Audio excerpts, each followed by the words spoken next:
First of all, this is not Oklahoma Live. Sorry about that. That intro is not meant to be. So, anyways, I am Cameron Honesty, your host of Texas A&M Aggies Live, host of, or part of the Voice College Football Network. I'm joined weekly, as always, by Cannon Torres. And today we have Aggie Yell, recruiting analyst, Landon Rosso, part of the Rivals Network. Today we have a lot to discuss. Obviously, what we were kind of having pre-show chatter about had to do with last week's early and late success.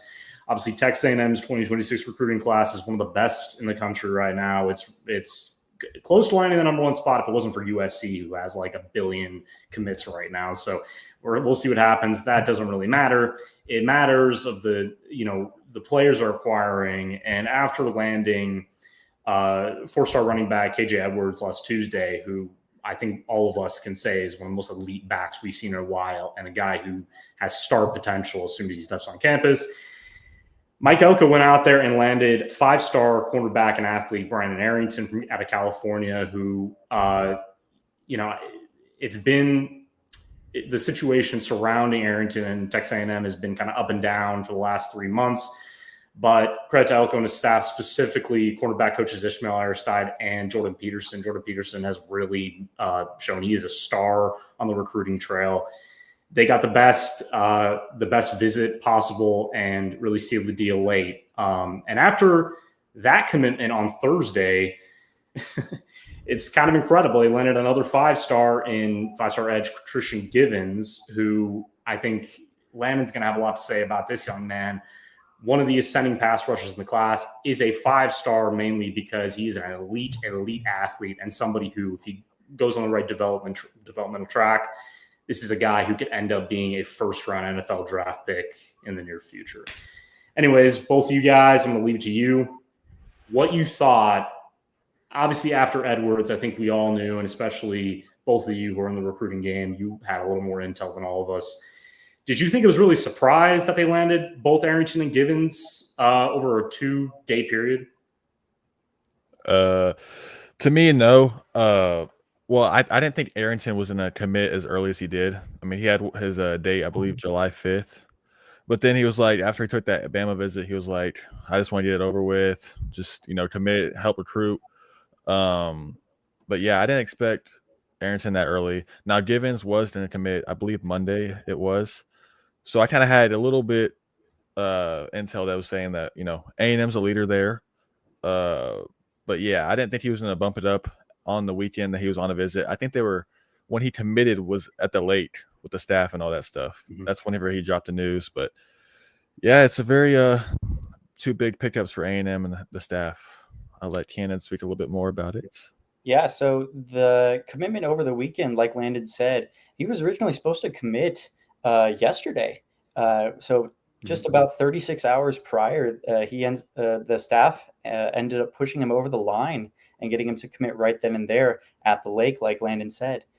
So a really, really big pickup on the trail, because this is a guy out of Georgia that previously played wideout. This is a kind of person that he's kind of built into the frame. I believe his last measurement was around 215, 220, but really has this senior season to kind of break out and kind of gain that last senior 10 pounds, 10, 15 pounds to really kind of solidify himself on that defensive line and come off the edge and be that elite guy, like you said earlier, Cameron, to be this projected first-round pick that A&M went after. They saw the talents in this guy, and they said, we absolutely need to have this guy. Tennessee made a strong push this last weekend before.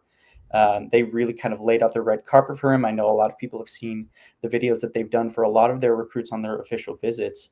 But Tennessee made up some ground. But over the weekend, the intel was kind of received that A&M was kind of the leader in this recruitment. And over the last official visit, kind of pushed it over the line, said, you know what, why not? I'm committing in 2 days anyway, and I know the place I'm going to go. Let's do it where everybody else is right now. Let's do it with the staff, and let's push it over the line. Yeah, it's pretty impressive, and we do know that Givens shut down his recruitment, which has become a trend, obviously, with most commits who know they're going to sign during early signing day. It's great for the staff. Obviously, they don't have to worry about, the upcoming season affecting their choice or anything like that. They know they're home. They're fully committed to this program, knowing this is the right school to develop my talent. We go back to Aaron Gregory, who we can probably spend this entire show on, who is taking place at the Rivals 5-star event this week, along with a handful of Aggie signees who Rivals has done a fantastic job. Credit to your company, Landon. It's just awesome to see these guys, especially Solomon Malala, who was another guy who fantastic interview yesterday with Adam Gorney, kind of talking about. I love when these guys really go into detail football wise. It's just not like, hey, my official biz was great, compared to the other one is much better. I like the culture and stuff like that. He did talk about some of that stuff with the A&M culture that all these prospects have said. This is the place I want to be. These guys really care about me and my family. These relationships are great. And these are bonds that are going to hold strong even after I graduate and leave. But Maul talked about kind of positions, right? That A&M said, if you want to play edge, you're going to play edge here. If you want it, but UCLA, who was pushing hard at the end, obviously he's a California native, really wanted him to play linebacker. Now Maul is a very talented athlete who could play linebacker. Obviously, he was showing his skill set and coverage today. But he believes in himself as an edge rusher. He thinks that he's going to play that jack position that we see Cassius Howe going into the 2020 season play very well at. Obviously, he's a player that should have an elite 2020 season before he goes to the NFL. And if you get a great athlete who can pass rush and blanket that tight end, your future is very bright. And he's one of those players. And obviously, you look at guys like him and Gregory, who both shut down their commitment along with Caleb Tafua, tight end, running back, Jonathan Hatton. All these guys were watching A&M last season, seeing players on that roster and thinking, I could be like him. I could thrive in that role. And obviously you see someone like Tristan Givens and even Brandon Arrington who feel like they know how good they are. Like that's the thing. These guys aren't shy of knowing how talented they are, not just based on the recruiting ranking, but coaches telling them this is how good you can be. And the fact that, like you said, Tennessee, who's developed great pass rusher, James Pierce is a name you can think of off the top of your head, beating them out at the final moments of and obviously A&M has their own right of being DLU, if you want to say that. But he knows that Mike Elko taking over the defensive play calling, this staff in place, feeling that Tony Girardetti and Sean Spencer, Texas A&M defensive line coaches, are doing a fantastic job in development and not just recruiting. Obviously, they're doing a great job there.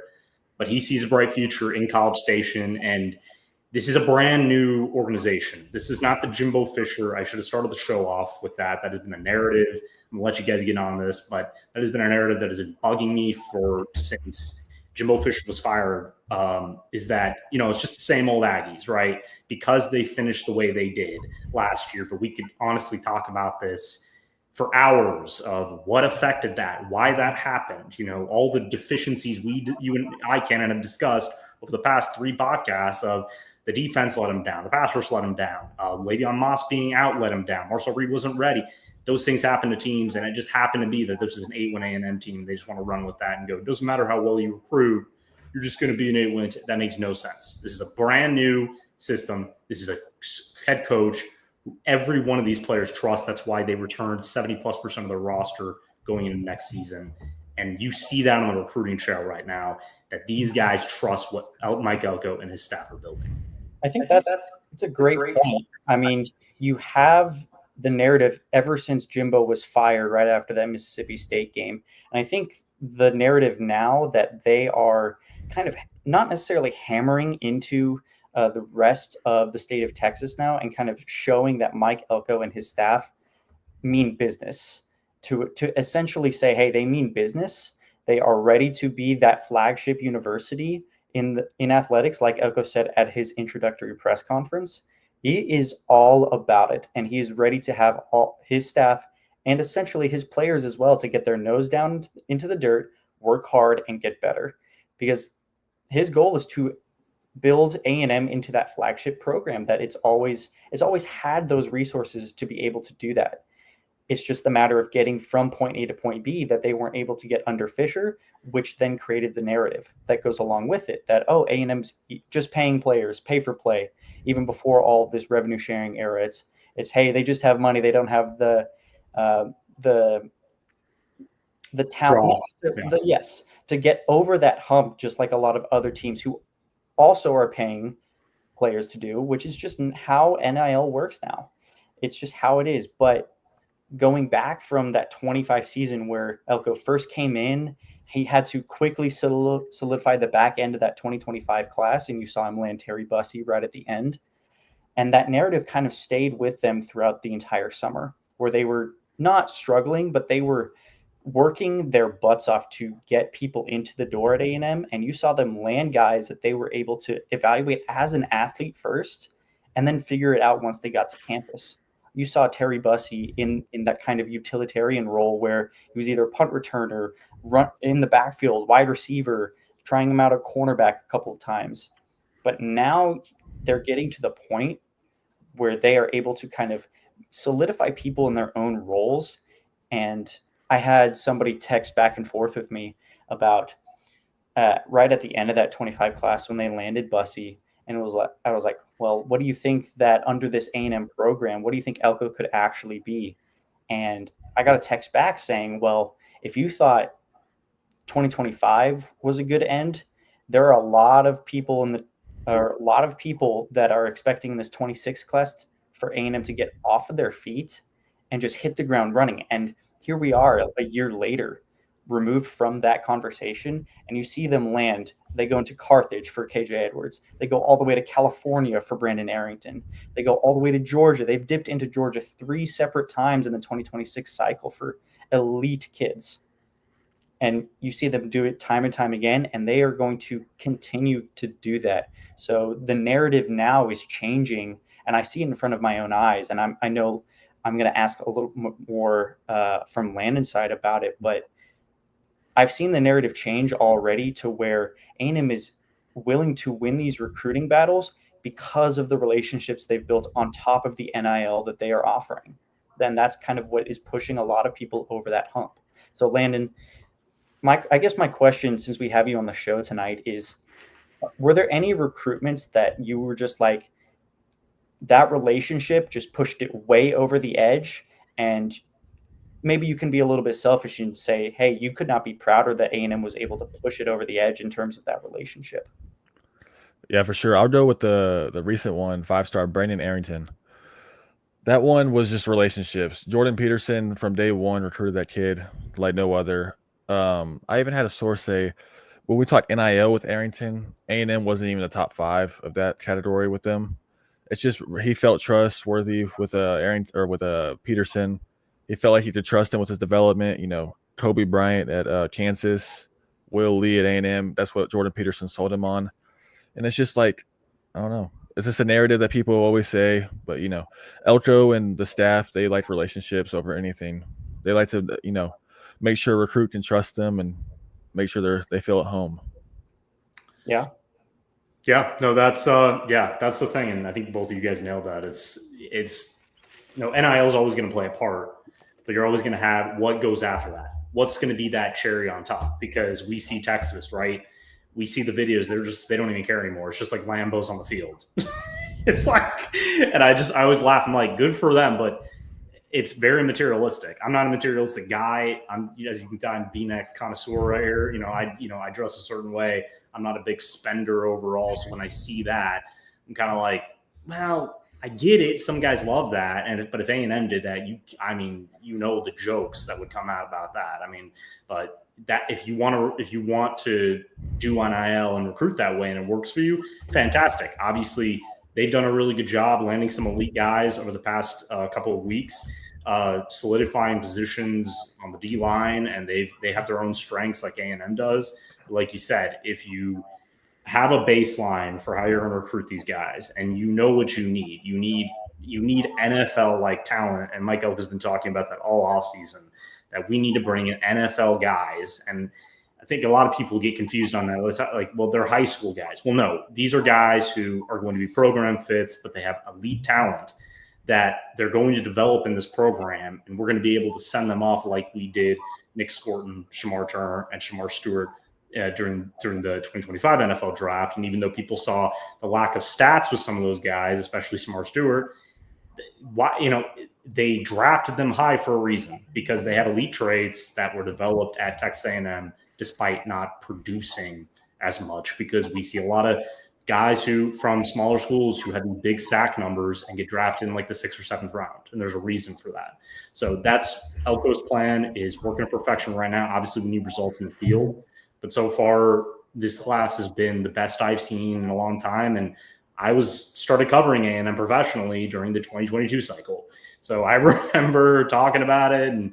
But when I look back at that, not a lot of those guys were NFL guys when I look at it. And, they may have had 5-star designations, but some of them had troubled backgrounds. Denver Harris is a name that always comes up, that even though he had these great physical traits and he could end up being a really, really good cornerback with an NFL future, couldn't keep his nose clean, as they say. And I don't even know where he is right now in football world. So, and that's no slight against him as a young man. That's just the football reality of it, right? So, but the guys we see, especially, again, I'm going to mention him again, Aaron Gregory, who is a great young man, somebody who we're going to try to have on the show sooner than later, who I'm guessing you guys know more personally than I do.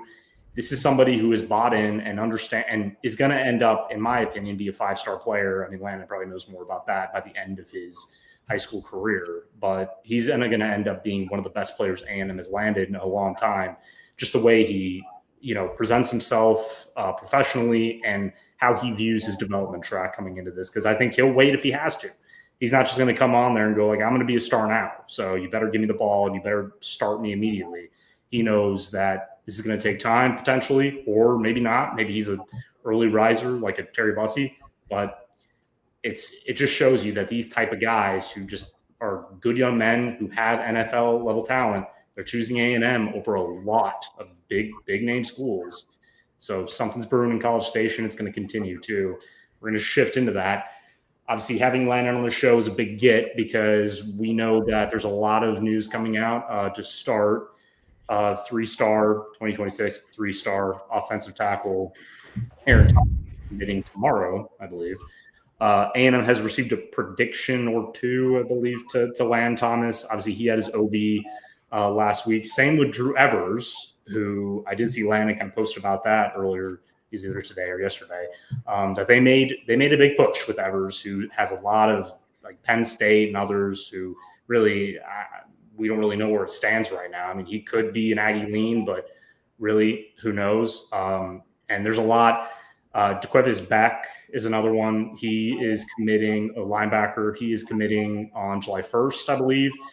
So Landon, any intel that you can give away? Honestly, I know you don't want to give sure away, but anything on that? And lastly, to kind of culminate that, Lamar Brown, who I think every A&M fan wants to know what's going on there after his official visit to LSU last week.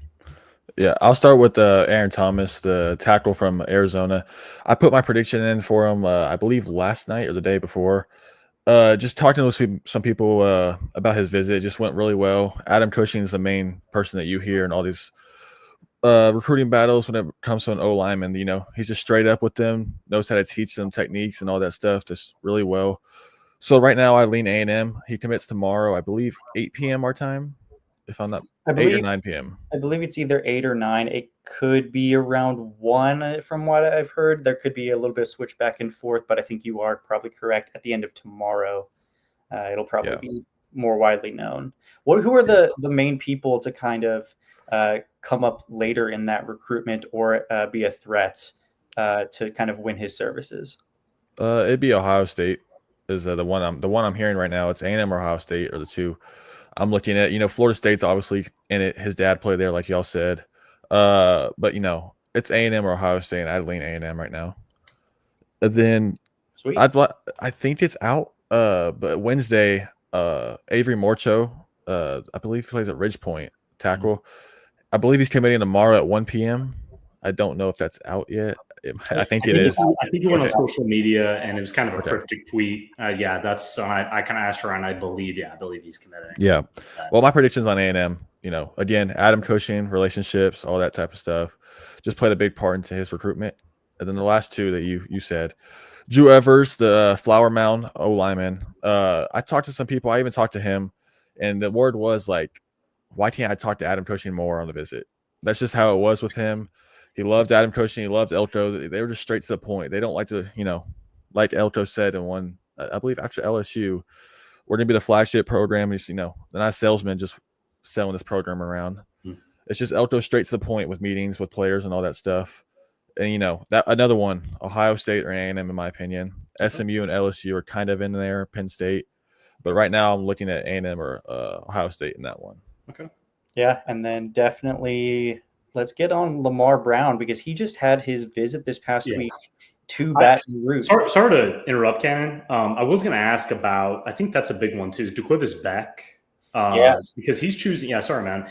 Yeah, I just want to get that one in because I do, that's been a little cryptic from my view because I know his finalists are Oklahoma and Oklahoma State. And I think he could really thrive, and Texas A&M, obviously. And I think he could thrive at either one of those schools. But any intel there who's leaning for him right now ahead of that commitment? So the leaders right now, I know from my intel, it seems like Oklahoma has fallen a little bit behind just ever so slightly in that recruitment. So I'd say the step forward right now is Oklahoma State and A&M. It could go down to the wire from what I was told. And it, like you said, it's been a little bit cryptic, but again, my intel is a little bit outdated, could have been changed as of right now. But from what I've heard, the Aggies still stand in a good place for him. And I've talked with Landon about this before, just kind of where the Aggies see DeQuives Beck in their A&M system, because they've kind of gone back and forth with a lot of people that they think can play that linebacker area. And I know that's why they probably had Samu Mwala go down more towards that edge area where he wanted to play. It's just kind of how can they mix and match this system to get these talented athletes on. And I know, Landon, you can kind of tell a little bit about DeQuives Beck based on your intel and what you've heard around. But from what I've heard, the Aggies still stand in a decent place for him. Yeah, like you said, I still lean A&M right now. Now, I have heard the commitment could be pushed back a little bit, but I'd still, as of today, I'd lean at July 1st actually happening. But, in the back, there could be a potential postpone, but I don't see it right now. But I lean A&M right now, like you said, over Oklahoma and Oklahoma State. I talked to some OU people at our rival site. They don't see it happening. They know that Oklahoma hasn't really, pushed for him recently, is what I've been told by them. So yeah, Oklahoma State or A&M, in my opinion, in that one. And I lean A&M right now. Having that Carthage connection with KJ Edwards, I think, is working a lot, because I think if you have that, I mean, that helps. I mean, knowing that one of your star players is choosing A&M, maybe that's something that's going to play a part. Anyways, before I rudely interrupted you, you're good. You're good. I'm mispronouncing names. It's common. This is just You're good. I think that's the ebb and flow that comes with it. This is podcast. If you interrupt, you got to mess up their name. That's the rule. But is great. I think this is one of the most for sure tacklers inside the state of Texas in the 2026 class. This guy is able to kind of read and react, kind of like we've seen Torian York, kind of his meteoric rise. It's kind of the same way I kind of view the recognition from DeQuives Beck. Obviously, a lot of people can get a little stronger and a little bit faster in college, but those traits are there. And I think that's why this Aggie staff has kind of set their sights on him. Yeah. And I think for him, watching Torian York, obviously Beck is a 4-star prospect and, looks like he could end up being a starter pretty quickly within the right system. But he's seeing Torian York, who, as we all know, the rise from 3-star prospect to freshman starter, and the ability to develop very quickly and end up being a player who's getting first-round projections right now, which is pretty incredible from when I started covering, the Temple native, who just – he's a hell of a guy. And so I think that's pretty easy for some of these linebacker prospects who are looking at A&M thinking, if they can develop that guy, I think I can do pretty well here. 100%. Moving on to obviously Lamar Brown, who's the one of the top athletes I've seen in a long, long time. We talked about him on the show last week. That was right after his OV to Texas A&M, before he took his OV to LSU this past weekend. And there is a 24/7 team projection for A&M. Didn't really mean much. That was really after he had canceled his visit to LSU, then reconsidered, and so it's kind of up in the air. That obviously, Landon, both of you guys actually, where does A&M really stand right now? Because I saw social media posts from Brown that could mean something, that could mean nothing, of him standing next to one of their current commits and saying, look what this D line could be. And I think there was one with Tristan Keys, 5-star wide receiver. And so again, I think these guys like to troll everybody. I mean, I would do the same thing if I was in their shoes, but should we take anything from this? Is this all LSU? Is this going into their favor? Is A&M still the slight favorite, at least going into his commitment next month? Well, if you know Lamar Brown, he likes to troll. He likes to troll with people on social media, especially with multiple fan bases. But no, right now, I talked to some people today about him. I'd slightly lean LSU after that visit. Just as of now, the kid just visited LSU. Visit high is what they call it. But right now, I think LSU. It's hard to pull a kid from Baton Rouge that lives on campus and has been on that campus probably more times than I don't even know. You couldn't even list how many times he's probably been on that campus. Yeah. It's got to be 11 plus times. Yeah. I think it's not locked in LSU. I think me and Canada talked about it. It's probably like 55 to 45, something like that. Okay. That's a good number. Yeah. A&M's not out of the picture at all. A&M could very well win that recruitment July 10th.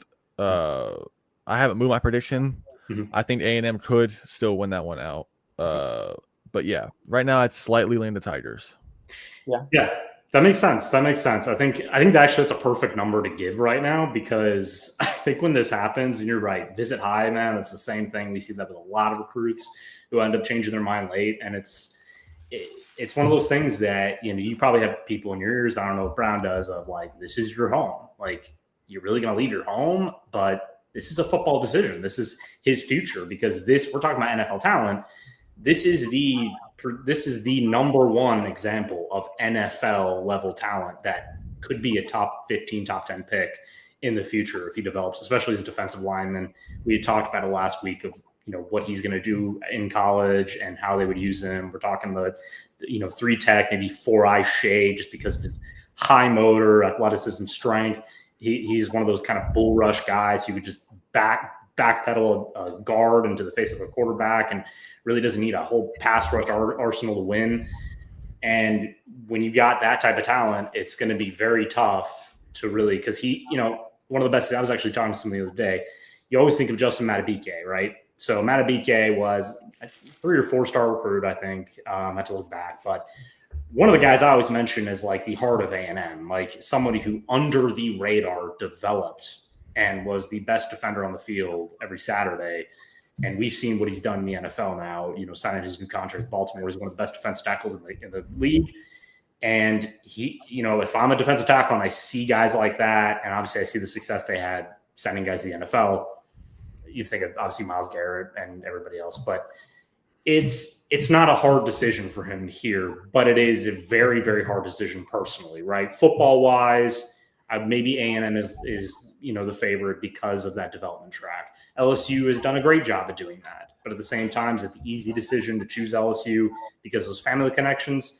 I think that plays a big part, and I feel bad for those guys, because when you grow up somewhere, especially like Louisiana, where family roots are so strong and football is king there, like it is in Texas, it's hard to leave, right? So I think 40, like you said, 45, 55, that's a good number. Yeah. I think that's pretty realistic, knowing that for sure going into next month, it's really going to come down the wire, because once that visit high is off, he's really going to have to sit down, look at both options and go, what's the best for my NFL future, right? Because I think he's going to have a great career if he chooses LSU or A&M. Yeah, you make a good point. It's really hard to pull a kid who has grown in that state of Louisiana, where you have all of this culture around LSU be the state, and to have a visit to A&M where you pointed out Nnamdi Madubuike.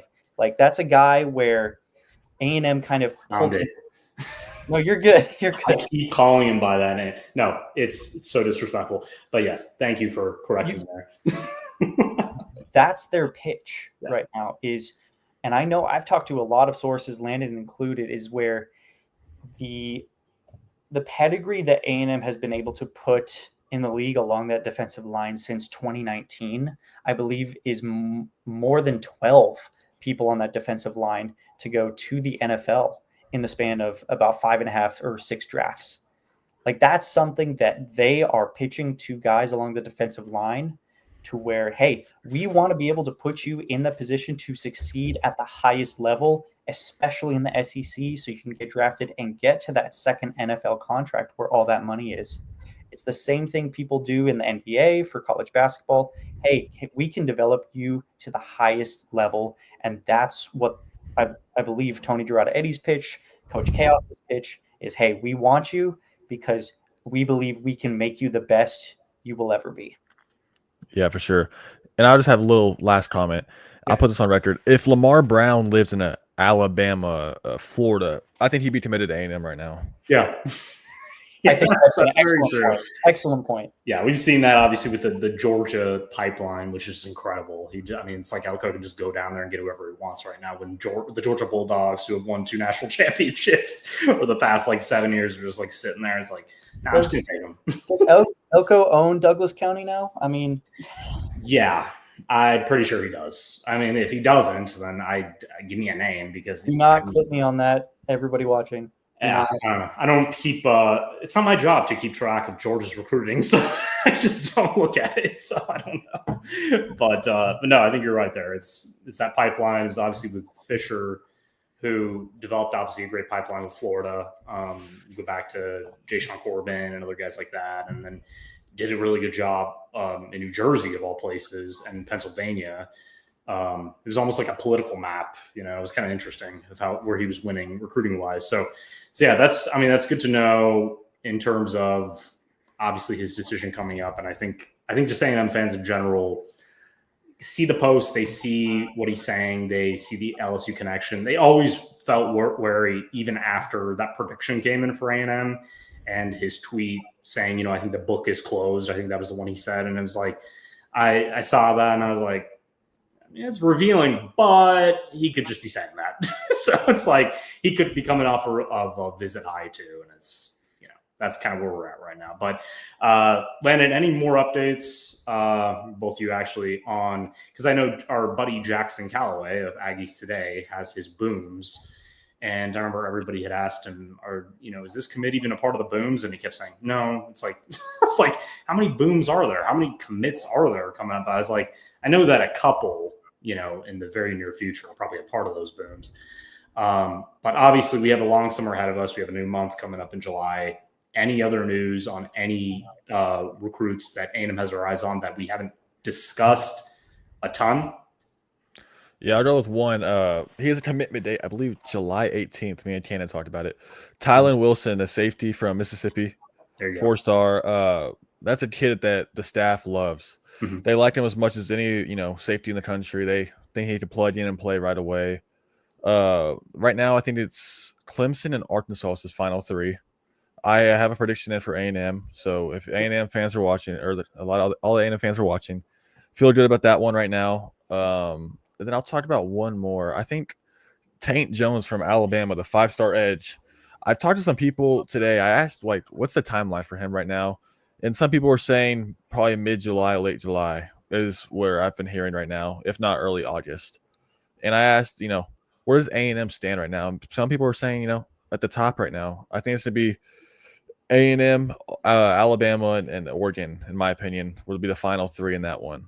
And I'd lean A&M right now in that one. That's interesting. Yeah, that's interesting though, because I'll let you get to this because Richard Wesley, the 5-star edge who committed to Texas obviously this week, which is kind of not surprising, kind of random to me. I think it was just kind of one of those Texas gains because NIL and stuff like that. But his hilarious timeline, which, geez, there's some funny stuff. Just jumping in the pool, decommitting. Now he's a Longhorn. I think he said Longhorn. It was separate. He's like, I'm glad to be a Longhorn. It's like, gonna have to learn. It's just one word, buddy. Yeah. It was. It's interesting. So them winning him, Oregon obviously looking for an edge. So I think they're probably going to be pretty hot in that recruitment down the stretch. But that's great to hear that obviously A&M is leading there. I knew after his official visits, he had a lot of good things to say. It wasn't just great visit, great staff. It was going into detail about what they can do and And look, landing Tristan Givens, maybe that's going to help in that regard. That another 5-star edge and a pass rusher could be an elite player over the next 2 to 3 years. Committing to A&M, maybe that seals the deal down the line. I know these guys all watch each other. They know each other. They feel that if this staff can land these type of guys, then why can't they do the same for me? So exactly, and I think that's kind of where you see Tank Jones is like, and it goes along with our conversation of the narrative earlier. How is A&M able to add these talents and then further develop them? I think that's been the whole pitch now, and people are seeing that narrative change to where once they get these guys on campus, they have their plans laid out for them. It's just how it is. And I agree with Landon. Like, you're going to see a lot of teams, especially because now we're in that not necessarily dead period, but a little bit more of a quiet period now where they're still going to be texting back and forth, still going to be calling back and forth with these guys to kind of land, well, a little bit, but they're going to try and land these guys, especially if they have later July commitments or early August, and they're going to keep fighting. It's just how it is. Like Oregon, after losing out on Richard Wesley, you don't think that they're going to start kind of putting the burners on for Anthony Jones? You don't think a team like Alabama, who he just visited on his last official visit this past weekend, I've heard they knocked it out of the park with that visit. You don't think they're going to push harder and harder just like A&M did? It's going to be a very, very tough decision for a lot of these guys, especially now to where they want to go to the NFL. They're going to have a really hard decision on their hands. So I do have one more guy that I really want to talk about because I think this guy could actually have a really, really high ceiling depending on where he goes. And I kind of talked with someone today because he's actually, and I know Landon was kind of posting a lot about the Rivals camp today, but A&M is targeting Tamarian Watkins. This is a kid that both South Carolina and A&M absolutely love. And from what I've heard so far, both of those teams have kind of separated themselves from the pack a little bit more than I believe Miami is also going after him as well. But I don't have enough intel right now to make a prediction on which one would land him. If I had to kind of lean, maybe I'd probably go a little bit more South Carolina because Torian Gray, one of their lead recruiters for him, has kind of built that relationship with him a lot. But again, we're not able to count the Aggies out, especially in this 2026 class. We've seen it now so far over the summer.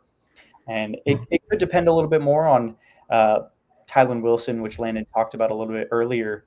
But from what I've been told, South Carolina A&M have kind of distanced themselves a little bit in that recruitment. And this is a guy who's listed at safety, but I think the staff sees him a little bit more as a hybrid linebacker kind of guy. So our A&M fans definitely keep a lookout for him because he could pop up a little bit more on our radar.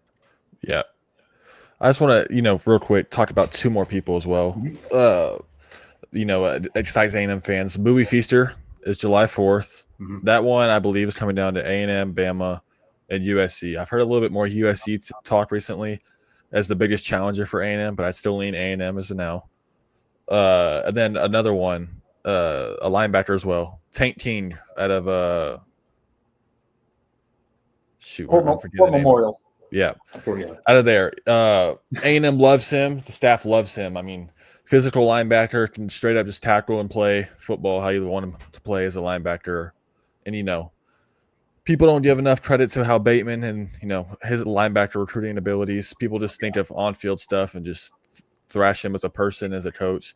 But, he's probably one of the best A&M recruiters on the staff, and he does a long ways for, the 2026 class and his efforts. But, yeah. Yeah, thank you for saying that because I think we're not here to defend coaches all the time. That's not my job. But I will say that Jay Bateman is one of those guys who I've mentioned him in articles. I've talked to him a lot. This is one of the best recruiters on their staff, like Landon just said. He's a developmental guy. Yes, the fact that he's not going to be calling plays anymore, that means nothing. I guarantee even when they had the discussion, it was like, look, I'm going to take over in this realm, but I'm still going to need your help. Like, you're going to be in every meeting and during game time. So it's not as much a demotion as people think. It's just a change of the guard. He's still so vital to these visits, especially in person, because you look at his linebacker roots back when he was coaching with Florida, recruiting obviously guys like Scooby Williams, who so happened that Scooby Williams, who had a kind of bad season before the 2024 season when he was playing with a serious injury as well. We've not seen the best of him, but he's still improved immensely. So I think Jay Bateman has shown that, A, he can recruit. If he lands 2 of those linebackers we just mentioned, yeah, he can recruit. He's already shown that. And these guys are going because they know that as long as Bateman's there, they're going to develop into excellent tacklers and go on that Torian York type route. But yeah, Booby Feaster, I'm glad you mentioned that. That's a name that has escaped me sometimes because I do know that USC, I've had heard that they're making a really, really strong push. It is good to hear that obviously A&M is still a finalist there because it's so hard to, be an elongated finalist for some of those elite wide receivers. I mean, and I know that when Aaron Gregory shut down his recruitment, I know that staff is probably jumping up and down with joy, knowing, okay, we've locked this guy up. Now, if we can do the same for Feaster, our wide receiver future is pretty much set outside of a couple other guys who are still out there. But yeah, it's just incredible to see. It really is, because this program has gotten criticized for, not getting the talent they need at certain positions. Obviously, Jimbo Fisher, throughout his entire coaching career, they couldn't get elite wide receivers. When they got one, he transferred, et cetera, et cetera. It's just going to be different now. I think we're going to see during the 2025 season, especially wide receiver, the type of guys they're trying to recruit that fit into Colin Klein's offense. And when it goes, it's going to look really, really good because you have more speed. You have guys that can separate. You have guys that can make plays after the catch. That's going to help the quarterback out, no matter if it's Marcel Reed or anybody else in the future. And I think guys like Aaron Gregory and even Booby Feaster see I'm a perfect fit in this offense because I can run my routes, I can separate. And if I go deep and they hit me, it's touchdown. And it's going to be a lot of that going forward as long as Colin Klein is calling plays. 100%. And Landon and I have talked about this before, but Aaron Gregory is a guy we see that in his senior season, he could have that meteoric rise on the wide receiver trajectory to where he's playing down in Douglasville area to where he can have all of these eyes on him. I mean, he's gone to camps, and Landon actually had a video of him today to where he was already having a great time at this Rivals camp, if I'm not mistaken. But he's a guy that I know Landon and I are super, super high on, and does have the talented traits to kind of project himself up to the national scene, to where a lot of people could be saying, well, maybe he's in this conversation for a fifth star right there, a top player. So it's really, really exciting to see, and especially that he has shut down his recruitment as well. Yeah, for sure. Yeah. It's just a great situation overall. We're going to shift a little bit to baseball.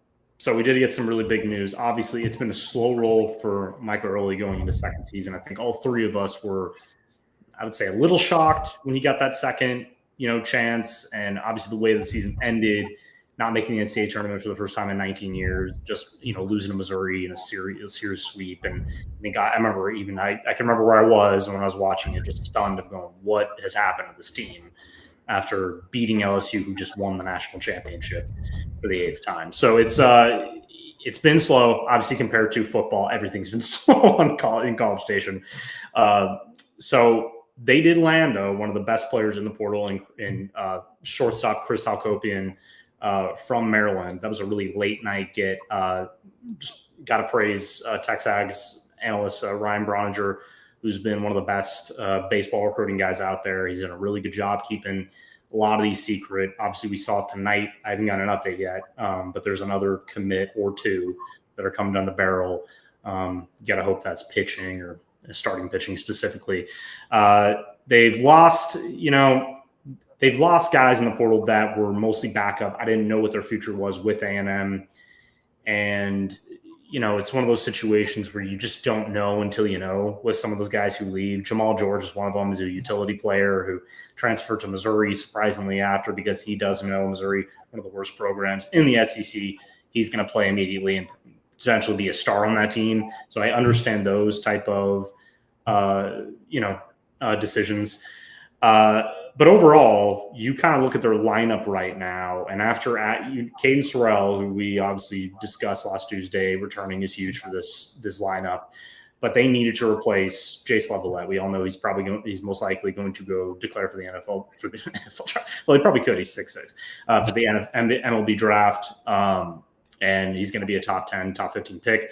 So getting Hakopian is pretty much a surefire replacement in that lineup. And combined with Jake Dewar, the transfer from Florida Atlantic, who he was hitting like 380 or something before he It was an insane amount. Insane. And contact hitters. Both these guys are contact hitters, whereas one of the biggest gripes about Jason Lett was the lack of contact, the lack of consistency. He was a powerful guy. Obviously, that's why he's going to be drafted as high as he is, because of his potential at the plate. But A&M desperately needs guys who are just going to hit, and who are going to hit in the six hole and get RBIs and get on base. And that is so important to this team competing next season, because you look down the line and you kind of look at all the returnees, obviously starting off with Terrence Keel and Gavin Grahovic, who missed the rest of the season. I will still stand by that if Gavin Grahovic and Caden Sorrell were healthy the entire year, this team would have made the NCAA tournament. I just know that because of, obviously, their starting pitching was good enough. They had enough. Losing Grahovic early and then not getting Sorrell back into the middle of SEC play just killed them. So having them back is big, and then adding these two guys obviously just solidifies this batting lineup for now. They also added, and I keep forgetting the name, Zane Becker. So the freshman catcher from Arkansas, who is going to play behind Bear Harrison, who also returned. But they also could compete. So anybody could win that job right now. Getting depth at catcher was big. So both you guys, any opinions on what their lineup is going to look like? I did my own kind of look at, how it could look. And overall, 1 through 9 is pretty damn good. I will say that. Just from how they played last year and their 2 new additions, and obviously Zane Becker coming in today. Yeah. The offense looks better now. They have to focus on pitching. I think you're right when you say that Jace Laviolette, it was kind of like he's essentially the home run hitter. He's the guy where if you need a clutch moment, something along those lines, he will be able to deliver. But now you're seeing them take these quote unquote slashers. So like a Jake Dewar, like a Chris Hakopian, who is also on a 2026 a first round pick watch. That's how high this guy was coming out of Maryland. I mean, he had a stellar freshman season, but it's really those RBIs that I look at. He went from, I believe, 42 RBIs in his freshman season at Maryland to now 61 in his second season at Maryland. That's an insane number coming from a guy who's playing the shortstop. So he's hitting, I believe, like 371. 502, 640, something like that, something along those lines. I could be getting wrong with those numbers, but those are really, really good numbers, especially for what this team needs. So now you're going to have those guys where you have Gavin Grahovic coming back, you have Caden Sorrell coming back, who are going to make contact no matter what, and you're going to look at them and say, hey, we want these homers out of you guys. Chris Hakopian, while he only had around 14 homers this season, you're really going to look towards Caden Sorrell and Grahovic to kind of take those big swings, while Hakopian just can give you this really, really high floor. And that's why these MLB scouts are kind of looking at Hakopian so far and saying, this is a guy we're pegging as a guy we could see as a first or second round pick this next year after this season with A&M. And that's the whole reason. I know, Cameron, you pulled an article on him, but he came to A&M because he wants to be the best baseball player he can be. And he believed that Michael Early and this staff could make it happen. Yeah, I would also note, let Landon get in here if he wants to say anything, but Justin Jackson, I believe, was the pitcher. Back in name. Luke Jackson, sorry, not Justin. Justin in my head, I don't know why. Luke Jackson did enter the transfer portal. He's one of the main arms of the bullpen. That was an example. I remember when that happened, I think it was on Sunday. That is the epitome of baseball transfer portal right there. That is what it is. And that is why we always end the show with this, talking about this, because I know Aggie fans, outside of what they get from Broniger, they've been very upset of the lack of movement and the lack of, kind of the leaks and stuff that we all give, especially guys who are just in recruiting, give about recruits and visits and how well they went and stuff like that. Because I remember Carson Bailey, the freshman Baylor pitcher who A&M also landed, I believe last Saturday, or I believe he's on the weekend. He had canceled his visit the previous week And everybody kind of thought, oh, we canceled the visit. Well, A&M's out. Well, no, that's not what it means. It means that he probably canceled because it didn't work out. And then, under wraps, he ends up committing, giving A&M a potential starting arm next year. So it's a great example of, like you said, you get someone as good as Hakopian when you think it's all bad. You think Early's doing a bad job and he's not matching what all the other SC teams are doing in the portal. No, that's a lie. That's not what's happening. He's just not doing it out loud, right? Because baseball transfer portal is completely different than football and basketball even. When, for example, us at Aggies Wire, we do a lot of updates on all this stuff. But I can tell you, if you look at our archive, there's less and less about baseball because we just don't know, because they keep it under wraps. And they're doing that for a reason, because when leaks happen in baseball, I don't think a lot of those players like that, and they can make a split decision. We saw that with a couple names that ended up transferring elsewhere. So getting Hakopian with the program, combined with Jake Dewar, I think this pretty much solidifies their lineup, obviously with Becker as well. But I don't know if they have to add a ton more there, because they do have, obviously, guys returning. But now they just need to focus on pitching, because if they solidify this pitching, they still don't know if guys like Ryan Prager are going to, and Justin Lampkin are going to return. Obviously, they could go to the MLB as well, but you don't know until you know. So you gotta start preparing for that, because, and Early knows this too, this is the last shot for him, right? If they have a bad season next year, I almost guarantee, and this isn't what I know, I'm just saying Trev Alberts has shown he's going to pull the plug here if it really doesn't work out, and especially if they miss the NCAA tournament next season. Yeah, I think you said it correctly. Landon, do you have any closing thoughts as we close up? Any baseball thoughts? Yeah, no, I don't really know too much on the baseball, but isn't Moss draft eligible, the pitcher? He is. So is Shane Sadeo. I would lean Sadeo leaving as of right now. Really? Okay. I've heard that too, actually. Yeah, I would lean Sadeo leaving. I think this is that chance for him. Maybe that's just me being a little bit biased and want to see him succeed at the next level.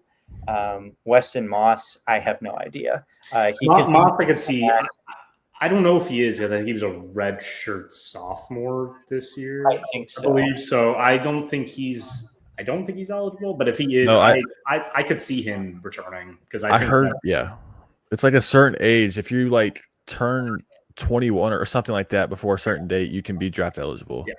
Actually, yeah, Kenan is right there. Sadeo has a better chance of leaving because he was injured last season, and I know this for a fact that you had agents and you have scouts and stuff talking to you, basically saying, well, it's not a problem because you can spend time in AA and move up to AAA, and then you'll be on your way. And we've seen that with a couple of A&M guys. Jacob Pavlish, one of the former pitchers, who I think a lot, we love doing those articles. I know a lot of us do, because it's kind of like a reminder, this is baseball. Like some of these guys who they pan out late and they kind of randomly show up on MLB rosters. Some of them you think, Asa Lacey is a guy I always think of, who haven't heard a ton, but this was somebody who I felt really bad for, because I think it was before his senior season, because of COVID, ended prematurely, I believe. And then before he was drafted by Kansas City. So, but there's been a lot of great players who you have a feeling they're going to get drafted high, but I think that Sadeo, he's a lot of stuff. He's a great pitcher when healthy. He's already shown that he would have been a big part of their bullpen and potentially starting rotation this season.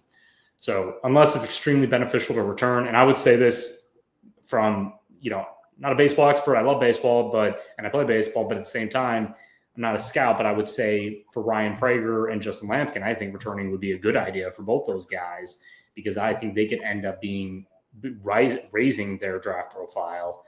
And I think just one more collegiate season help, especially Prager, who did not have his best year and didn't live up to the type. But yeah, it's one of those situations where if you feel that you're only going to spend a couple of years in the minor leagues and then make it, then I don't blame you for leaving, because I think that there's a lot of college guys who have to stay to even have a chance. And we've seen that with undersized guys who don't really have an MLB future. That's why they stay out 4 years and hoping they get a chance that they can rise in the minor leagues. But for guys like Lavalette, like Sadeo, even Weston Moss, who I think you're right, has shown that he has MLB ability and he could end up being a great player in the future.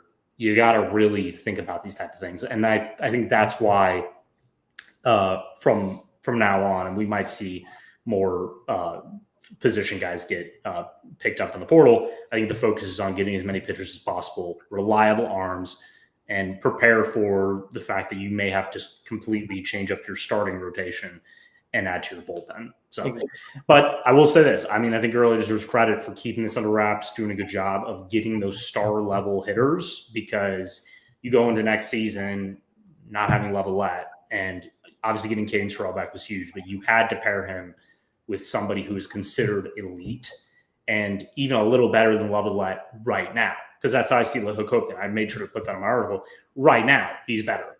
It's not that he's overall better, because Jason Lavalette is obviously a College Station hero and set as many records as you can. But baseball's momentum, and Hokopian's one of the hottest hitters in the country, and he feels like he can get into College Station and just pick up where he left off in Maryland. We got a little bit of time left, and there was there was a narrative, that SEC podcast, which I enjoy every once in a while. Two good guys. Michael Bratton is one of the hosts, and they were previewing A&M this weekend. I believe it was like early. I think it was like this weekend, and there's been this narrative we talked about pre-game show with Marcel Reed, and that he has to basically be the offense for A&M to even win 9 games. And obviously, when you look at the comments, and credit to both those guys at that SEC podcast, kind of defending their projections. I believe one of them said 10-2 is the ceiling. 9-3 seems more based in reality. But of course, they could win 8 games because the schedule's tough, and obviously having to play on the road at LSU this year, that doesn't help. But I just like to dispel that narrative completely, because it makes zero sense. And if you listen to any podcast me and Cannon have done in the past 2 weeks or 3, you can say that Marcel Reed is not a small part of the offense, but he's not set, he's not 100% of it. He's not, you go back into last season of what happened with Texas A&M. I don't think Marcel Reed, outside of the Texas game, and again, a young quarterback who only had a handful of starts, is playing against the best secondary in the country, who had Jahdae Barron at safety, who was a top 15 pick in the NFL draft in coverage. Again, blaming Marcel Reed for that, unfair. Blaming Marcel Reed for even losing to South Carolina outside a couple errant throws. You got to remember they came back and tied the game at 20-all, and then South Carolina just steamrolled them because of physicality and A&M lost Le'Veon Moss in that game for the season, which led to obviously the downfall at the end of the year. But again, for somebody who covers every game that A&M has played since 2022 and remembers every piece of film from what happened, I can safely say that he proved in the Auburn game, where yes, they lost in 4 overtimes when they were down, it was like 21-0 at one point. They came back because of Marcel Reed's decision-making. They came back, and Marcel Reed was working with a very average wide receiver core. This was kind of like a patchwork offense that because of Le'Veon Moss and because of the O-line being really good at run blocking throughout the season, really got that offense going, especially with Marcel Reed with his dual threat ability. But I don't know. You guys can get on this. Marcel Reed just needs to be above average at best, I think, for A&M this year to get to at least 9 wins because of what they return on defense and what they get in the transfer portal, and because of their elite offensive line, which I believe they are going to be elite. They're not going to look great in every single area, every game, but because you return all that talent, you return all those snaps and NFL talent, as we've talked about on the show, on that O-line. And obviously that running back room headlined by Le'Veon Moss, Ruben Owens, Amari Daniels, E.J. Smith, and then 2 freshmen.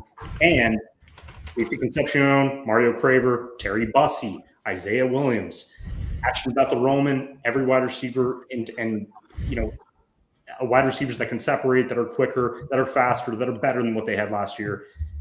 Amari Nyblock, a tight end. I go on all day, but this is not the type of team that needs Marcel Reed to be a hero every single game.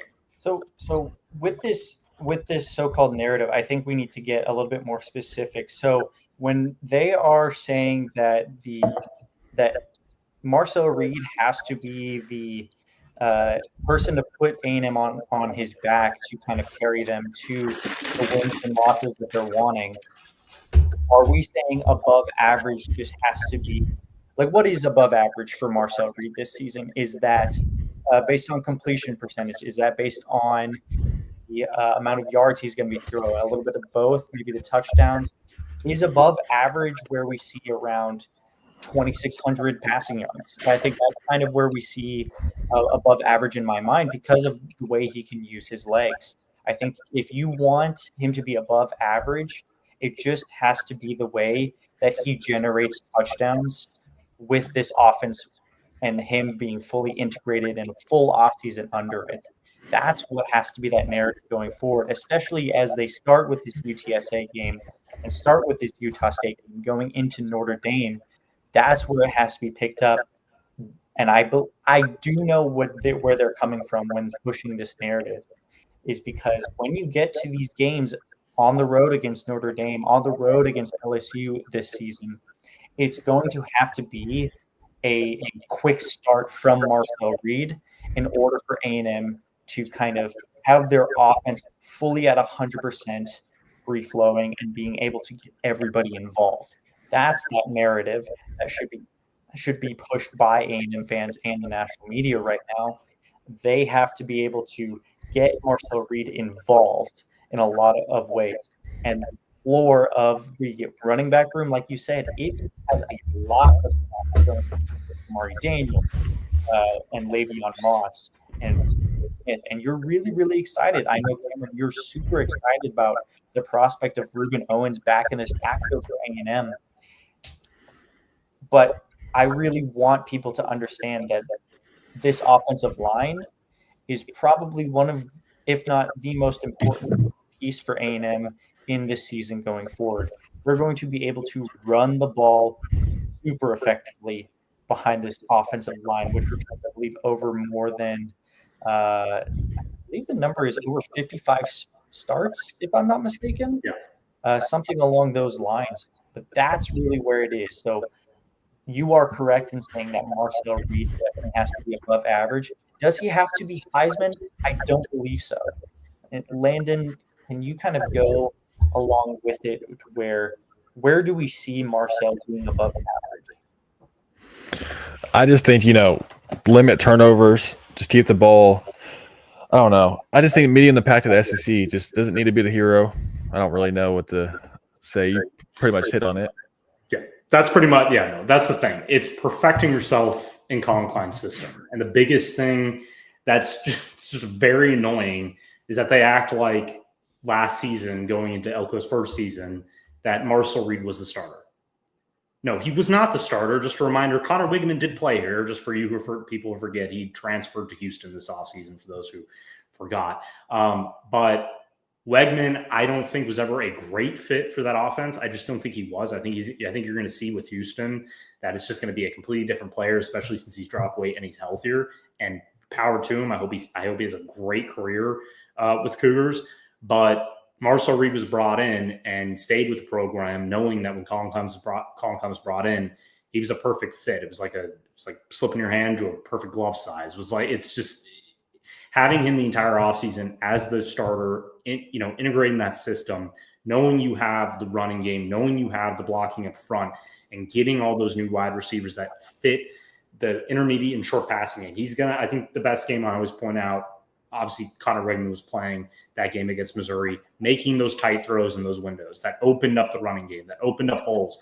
If Reed can do that, which I think he can, because accuracy has been kind of an issue, but he throws a tight spiral, and he's shown even this offseason, like that tight spiral is getting better and better. He's getting more accurate. His touch is getting better. He's doing all the things you have to do as a quarterback to improve. And I think if you're working with a QB coach, which he has this summer, that knows how to get those guys feeling confident. And if you go into a season where you have all these strengths around you, it just doesn't make sense that you have to be a hero. Because if you are Caleb Williams or somebody like that at USC when he was there. Yeah, he had to be the hero because they stunk in a lot of areas. Like that's the thing. He had to make every single play because it was just him and the wide receivers in the system they ran. So does Marcel Reed have Heisman-like a talent? I mean, I don't know. Maybe. I mean, we haven't seen it yet because he hasn't played that much, but maybe he does, and maybe he'll show it off and he'll make those wild plays. But at the same time, if you just play in Colin Klein's system and you have those strengths up front and you have those guys who can separate better and get you to kind of move the ball, ever so slightly down the field, it's going to open up the run game because you're going to be able to bust open those holes with healthy backs. Because we saw what, for example, Ruben Owens is going to be the X factor, right? How are they going to use him? Well, they're going to use him in these 2-back systems. They're going to split him out wide. He's going to be a receiver, an extra guy to dump off short passes to. They're going to use him in screens. Billy Lucci of Texas actually said it great today, that they do their little spotlights every day or every week. I don't know what it is, but of each player, and they're kind of real. He said, I don't think people remember or realize how good Ruben Owens looked before he went down with that season-ending injury last offseason. And that's what I kept hearing as well. Like, I think he's going to make a big jump because he has had another offseason to train, get better. He's completely healthy now, and I think they know how to use him. So when you have all those weapons, that's why I said all Marcel Reed does, like Landon just touched on it, avoid turnovers, don't throw that stupid, costly interception late, develop a rapport with Casey Concepcion, because we're already seeing in the spring game, for example, it was an ugly spring game, to be honest, was defense dominated. But, he found him each time he could. And you saw that Concepcion is a number one type of option. He's always going to be open, it seems like. 7-11, as we used to. Always open. Exactly. And a guy like that, Craver's going to get open more. He's going to be able to beat his guy. Like, you're going to open the entire offense up. And yes, I get that Marcel Reed needs to make those deep passes. He needs to connect on those. And we will see, right? That's going to be a big part. And if he can't do that, that's going to put A&M's offense back a little bit. But if he can get that intermediate game going and just move the ball down the field and get that running game going, this team's going to be one of the hardest teams to beat every single Saturday. And I can safely say that. For people who don't think that is, please watch football. Please understand that this is how, if you want to watch LSU, know that Grant Nussmeier, their quarterback, it's going to be a lot of passing. That's going to be their offense. It's going to be a lot of passing. It's going to be a lot of passing. They're going to try to run the ball as much as they can, but they're going to rely that if you want to talk about Nussmeier being he is play hero ball sometimes, yes, he's gonna, because that's LSU's offense. Okay, but it's the same with Texas. They're going to try to run a balanced offense, but they're going to have to rely on Arch Manning a lot. And I get it. He's the Heisman winner already, but, we'll see, right? We'll see with a kind of new offensive line in front of him. But we know, obviously, we cover A&M, but we know what they have returning. We know what their strengths are. Elko's been talking about it all season. So these narratives are just to get clicks, and I understand that. And I think it's just for rival fan bases to live in, Panacea land that A&M is going to suck again or something. But yeah, in reality, it is what it is. Yeah, for sure. And Landon, since we're wrapping up the show now, and since we have you, give us one player in your mind this season, no matter what side of the ball it is, someone you are eyeing to almost have kind of their season to where they can make a name for themselves on this team. I'd say Ashton Bethel-Roman. That's my favorite guy right now in the receiver core. I talked to some people just, throughout summer camps, spring camps. How fast is he? And someone said 4.3. That stands out. A 4.3, and he's a track. He used to be a track kid, I believe, in high school. And he's about 6'3", 6'2" is what he's listed at. But he's also, some players are just fast off the field, like, track, all that. But he's also very fast pad wise as well. But I think he's going to be a starter this year, in my opinion, and I think he'll have a breakout year. Awesome. That's awesome. Yeah, that's the first I've heard, like 4.3. That's pretty incredible. They've had a lot of track guys. Obviously, Brandon Arrington we talked about. I don't even know what his 40 is, but it's probably pretty insane just because of his track. I know his 100 is definitely around the 10-1 realm. Yeah, 10-1. Elko's recruiting athletes. That's what you need. But it's gonna be interesting. The wide receiver core, they're gonna have a lot to think about there because obviously Casey is your number one guy. You know that Terry Bussey, how you can kind of use him, probably the Z and sometimes in the Mario. slot. And you've got a lot of options after that because you got to. Then you also Jerome Miles. Yeah, and Jerome Miles coming in. Which I think I don't know if you have any intel on that. I think he's completely healthy now after his previous injury. Yeah. So he hasn't talked about a lot. Yeah. And he's one of those guys who size, speed, could play that X position, really take the top off of defense, a big target for someone like Marcel Reed, who really needs a guy with a large catch radius. So, we sometimes see that. We thought we'd see more from Terry Bussey, but I just don't think he really knew how to play wide receiver yet at a high level. But I think obviously this season switching to that position full time, I think we're going to see a big jump, especially in route running, right? Yeah. The jumps are what is really going to matter for this team. And I know we're not talking a lot about Jerome Miles now, but I think it's about time that people kind of turn their heads now that he's on campus and definitely take note a little bit more, write some stuff down they want to see from this receiving core moving on. I know we're going to wrap it up here. I just wanted to leave people with a little buckyball moves in silence is all I'll say. You have any updates on that or? Not right now. The staff did lose out because we do know they're going to want to add probably 2 more players. About 2 more players. Yeah. I know people have had their fun with the walk-on tryouts as well. So all I'll say for now is buckyball moves in silence. Hey, Landon, I mean, you play basketball. Just yeah. Unfortunately, I didn't get to A&M, but okay. No, it's gonna be interesting because I think I was writing about that today. I think it was like the NCAA tournament projections with them. They just love to troll A&M. Like Lenardi just loves to troll this team. Last 4 in with like Iowa and somebody. I'm like, just either put them in or don't. At this point, like I get these early projections. I'm like, we don't even know what A&M's going to look like. But I thought in John Rothstein when he did his like returning production, it was like 0% A&M. I'm like, well, duh. Yeah, well, duh. People are going to look at them and go, oh my God. It's like, oh wait. New coach. Well, yeah. Landon, thank you very, very much for coming on. Appreciate it, man. It was great. Yes, sir.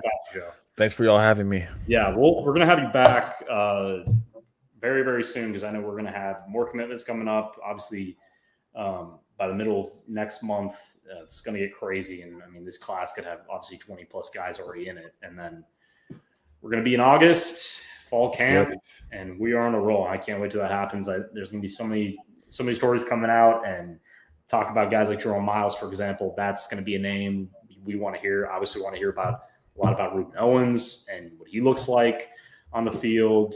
Tyrus Chappelle, is he completely healthy, which we think.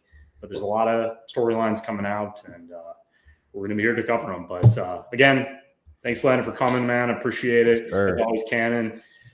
We will be back next Tuesday. Follow us, obviously, Texas A&M Aggies Live, home of the Voice of College Football Network. You can find us on YouTube. You can follow Cannon at Torres Cannon on X, and Landon. You want to give the people your follow? Rivals Landon is where I'm at, yeah. And you want to talk a little bit about the expansion, obviously, what's going on with Rivals on 3? Just kind of I'll talk a little bit. So Tuesday we'll be moving over to On 3, which is still Rivals. The Rivals will just be the recruiting side of the things, high school, and On 3 will be like the college football, NIL, just more like college sports wise, not high school. But yeah, it's a very exciting time for us. Yeah. So really it's going to be it's going to be easier for people to find the content they want, and it's going to be really evenly split. Yep. All right, perfect. All right, as always, gig 'em, and we will see you guys next week.